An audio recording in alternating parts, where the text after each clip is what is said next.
Hey, what's up guys?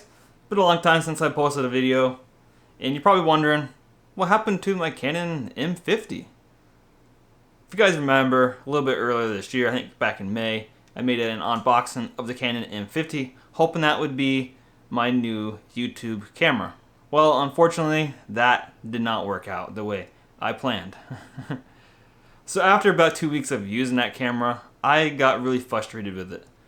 I just did not like it. I'm not saying the camera is bad, it just wasn't for me. And I'm going to tell you why. So first and foremost, the battery life was absolutely terrible. The worst I've ever seen on any camera. It is bad.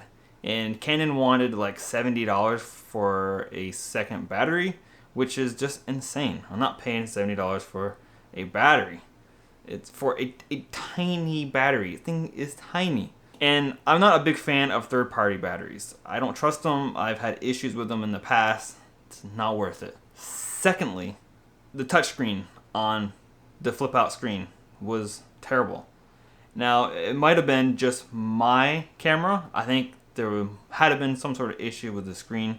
I'm not sure, but 80% of the time it never registered my touch. Or it just did not like my skin for some reason. I don't know. But most of the time it didn't work. And which resulted in me having to get up and go behind the camera to adjust whatever setting I needed to do with actual control dials on the camera. So touchscreen was kind of useless to me. Thirdly, the thing that I did not like was the screen itself. I thought maybe having the flip out screen would have been handy because I can see myself and make sure whatever I was showing was still in the frame. But I really found it a distraction because I kept looking at the screen. My eyes kept looking over there, and instead of looking in the lens like I am doing now.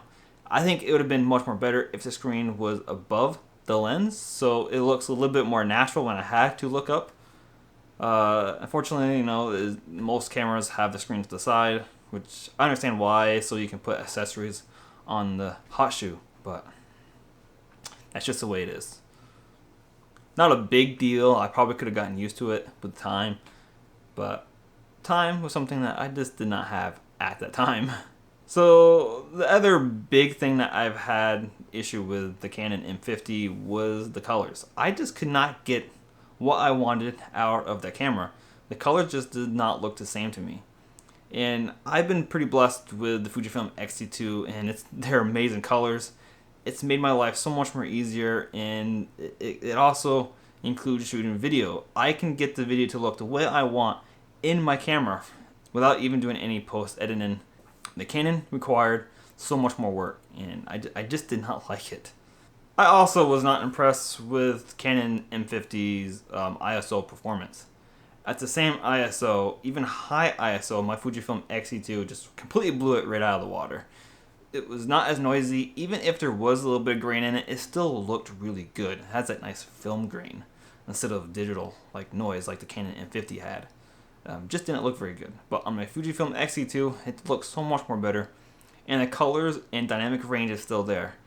And that's to be expected. The Fujifilm X-T2 was a flagship model at the time when I bought it. And it was like $2,000 then too.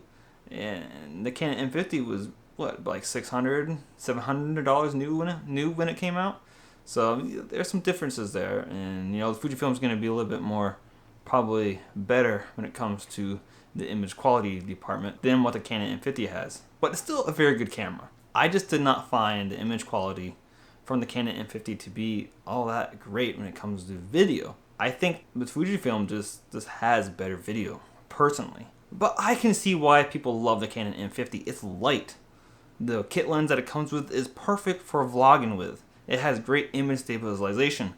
The dual pixel AF is amazing how good it tracks. And I'm currently using face detection on my Fujifilm X-T2, and you know what? It seems to work pretty good for the most part for what I need it for. So I wasn't really missing a ton there, and I don't do a ton of vlogging either. I simply just make these talking head videos, and I just didn't think having that Canon M50 was really worth it to me, because I feel so much more comfortable using my Fujifilm X-T2 to create videos. I think it works pretty well for me.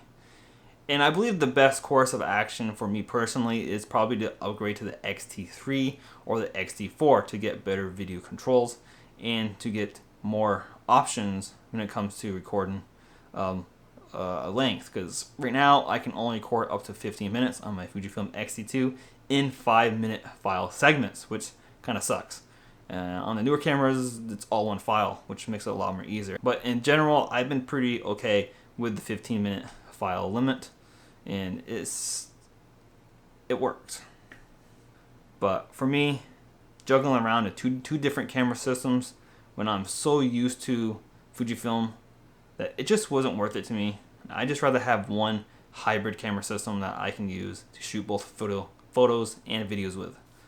Yes, if I had more time with the Canon, I probably would have been able to got really good video from that camera, but unfortunately, I just did not have the time. I had so many projects going on at that time when I bought that camera, and I knew it would have probably been a couple months before I was able to actually use a camera on a daily basis. So I decided that it was just a bad time for me right then, so I returned the camera to Amazon, and just going to continue shooting these videos on my Fujifilm X-T2 for now. I'm sorry guys, I know you were probably expecting to see a review of the Canon M50 and my thoughts on it, but unfortunately that's not going to happen. I really wish I had some sample footage and photos taken with both of the cameras, but like I said, I was so tight with time that it just wasn't doable right then and there.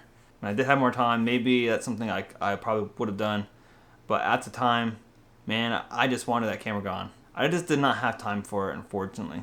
However, I did get something else that you might just like, and that is the Fujifilm 56 1.2. I just had to try that out, this lens. Everyone says it's one of their best lenses, just like the 16 1.4 was. So I gave it a shot, and I've been shooting with this lens for 30 days, and I finally has finished that challenge, and I have a lot of amazing images to show you guys. So there will be an upcoming video very shortly talking about this lens and my first impressions, my thoughts, and my favorite images throughout those 30 days. So if you want to see that video, don't forget to hit that subscribe button and hit that notification icon to be notified when I do upload this video, because you might want to see it. So that's really all I have for you guys today. If you guys liked this video, give me a thumbs up. Subscribe for more, and I'll see you all in the next one.